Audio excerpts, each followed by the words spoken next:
Now we're going to do some text processing. Let's start with the less command, which we've used a few times already without formally introducing it. Here we're going to use less to look at rsync-help, and as we'll see,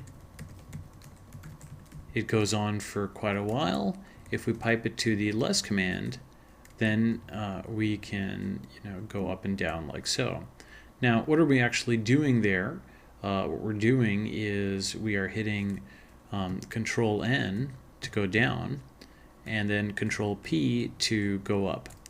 And so that's very simple to kind of scroll down and up, and less allows you to scroll up. When you're done, just hit Q, and then you're out. We've also used cat a few times. Cat's an industrial strength file viewer and concatenator. We're going to do a simple example where we get a humongous chromosome file from NCBI. This is a chromosome 22 of humans. You're going to see this is a big text file. We're going to unzip that, look at it a little bit with less, and then cat it out. And we're going to hit Control C to stop it because it's going to be such a big file. So let's do that.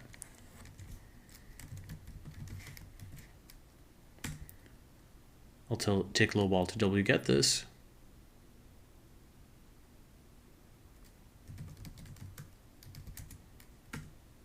We unzip it. We can take a look at it and quit it. And then we can hit cat and watch it scroll for quite a while. And we'll hit Control C to stop that.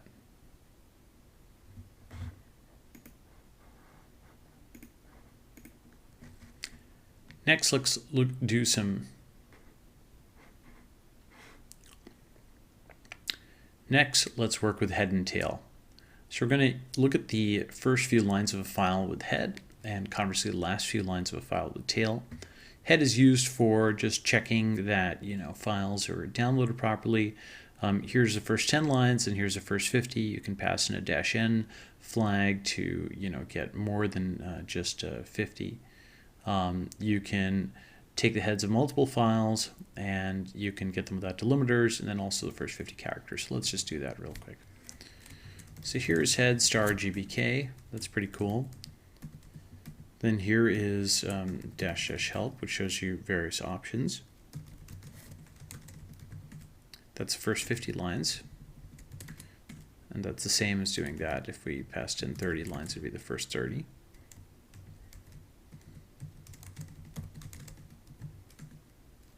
This gives,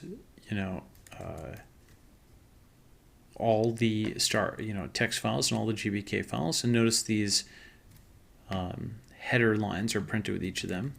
If we do the same thing, but pass in -Q, now it doesn't have them at all. And it's kind of like concatenating, in fact.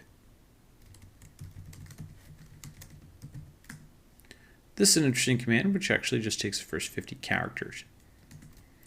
And just like we have head, we also got another command called tail, which is the end of files rather than the beginning. So we can do tail star GBK, right? Tail -n plus 3 star GBK, which means, start at the third line and then do head. And compare that to head star GBK. And notice that we started here at the third line by doing tail -n plus 3. So you can kind of do a tail from the top.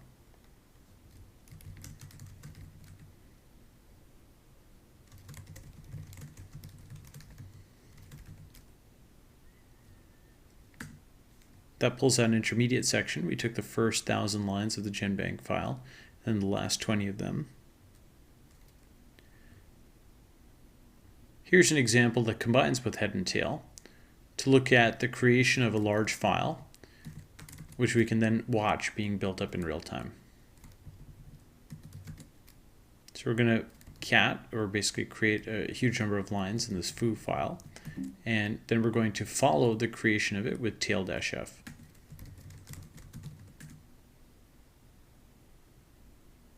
This is very useful for looking at log files or anything that is getting built up over time. You can always hit Control C to exit, or just wait till it completes. Let's crank through a few more examples, starting with the cut command. Then we're going to number lines, paste some columns together, sort by lines, uniqueify, and then do some word and character counts, and finally split files into pieces. First, let's start with the cut command. We're just going to pull down a different genomic file. This is the E. coli K12 PTT file, which is a table of all the proteins in this bacteria. It's from NCBI. If you're interested in genomics, you can mess around with this. So let's wget this file and then take a look at it.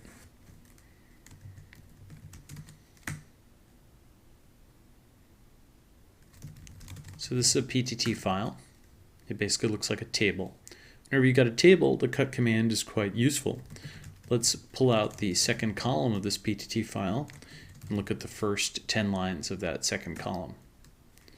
You see that's the second column here, but notice there's 2 header lines over here, so we only really get 7 actual rows here. We can look at the first 30 rows, and we can, pull out the first, the second and the fifth column with cut out -F2, 5. We can also do interesting things like chaining invocations together. For example, we can cut out the first column, and then we can cut out the first element in each row by cutting where we change the delimiter to a period instead. And now we get this because we cut it over there rather than on a space. Finally, just as with head and tail, we can use cut to take the first 20 characters of each row. So it chops off 20 characters like this rather than on a delimited field. Just like we can cut, we can also number lines. So here is numbering lines. So we numbered every single line of the file and took the last number then. So 635,385 lines in the GBK file. We can also do that with the PTT file. This time maybe we'll take the last 2 lines. So there's 4,220 lines in this file. And here's the last 2 lines where we inserted a line number. Just for confirmation, that's what the last 2 lines look like. Next, let's talk about paste. So what we're going to do is pull out the lines from this PTT file after the header. I'm going to cut the first one and first column and put that in a file called locks. I'm going to cut the 5th column and put that in a file called genes. You can see what locks is and you can see what genes is. We can paste locks and genes together, and just for fun, we'll actually paste genes there again, and that's what the paste command does. And basically just paste columns together, and you can paste them together repeatedly. Next, let's look at sort. So sort, we can invoke on genes and pipe it to less. And so we see it has an alphabetical sort. We can quit with Q. We can do a reverse sort. Now Z is at the top. We can do a random sort. Now, everything is all messed up. We can also put sort in a pipeline.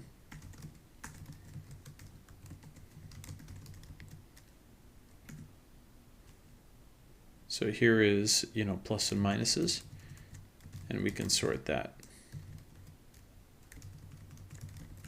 such that we've got all the plus at the top, and then the minuses you can't see because we just print out the first 10 lines.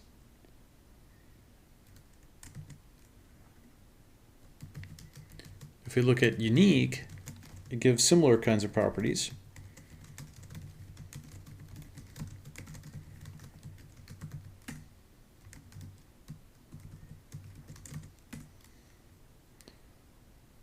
It's very useful because we took that sort command from before, we piped it to unique-c, which gave counts, then we inverse sorted on the first column, reverse numerical order. So we found that the most common symbol in that column was a minus, corresponding to the minus strand of DNA, that protein. There's 21 or 2,121 proteins that are on the negative strand or the minus strand, and 2096 proteins that are on the positive strand. And we can do that with unique. You can look at the other examples as well on that. Finally, let's do WC and split. WC will show you some statistics on a file. This is basically the number of lines, 4,220, which we also saw before.